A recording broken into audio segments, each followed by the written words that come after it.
আসসালামু আলাইকুম। আজকে জনাব তারেক রহমানের প্রত্যাবর্তনের দ্বিতীয় দিবস।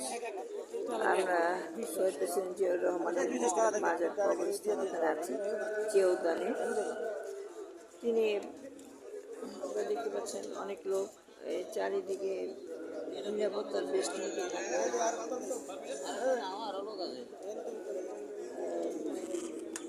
নিরাপত্তা জোরদার করা হয়েছে এবং এখানে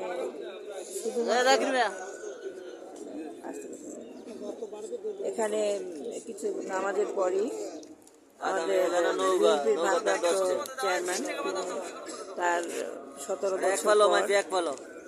বছর পর তিনি বাংলাদেশে প্রত্যাবর্তন করেছেন গতকালকে, এবং তিনি জাতির উদ্দেশ্যে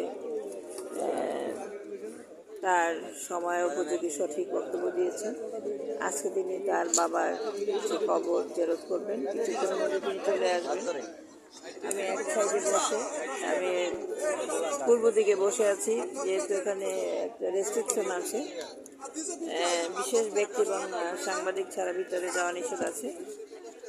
তো কিছুক্ষণের মধ্যেই জনাব তারেক রহমান ভাই চলে আসবে এবং তা আমাদের বিএনপির সম্মানিত স্থায়ী কমিটির সদস্য এবং ভাইস চেয়ারম্যান গণের অনেকজন এবং সিনিয়র পর্যায়ের নেতৃবৃন্দরা তার সাথে থাকবেন, তবে তার সংখ্যাটা খুবই কম।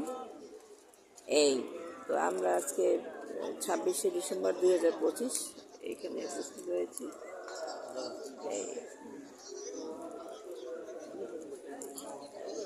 বাংলাদেশ জাতীয়তাবাদী দল চেয়ারপারসন বেগম খালেদা জিয়া ম্যাডাম শ্রদ্ধেয় দেশমাতা অসুস্থ,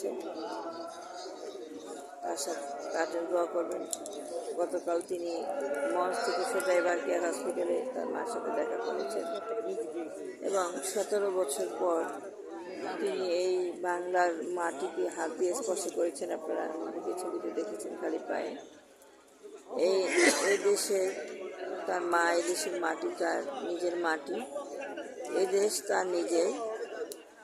মূল কথা হলো বাংলাদেশ জেগেছে।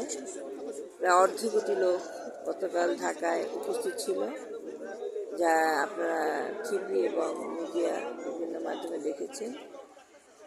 আপনাদের সকলকে ধন্যবাদ সাথে থাকার জন্য। এবং এই যে দেখেন, আমি একটু বসা দেখে আমি দেখাতে পারছি না, হাজার হাজার নেতাকর্মীর সমাগম দূর থেকে দেখাতে পারছি না। আমি এই যে এখানে একটি লেক আছে, লেকের পাশে বসা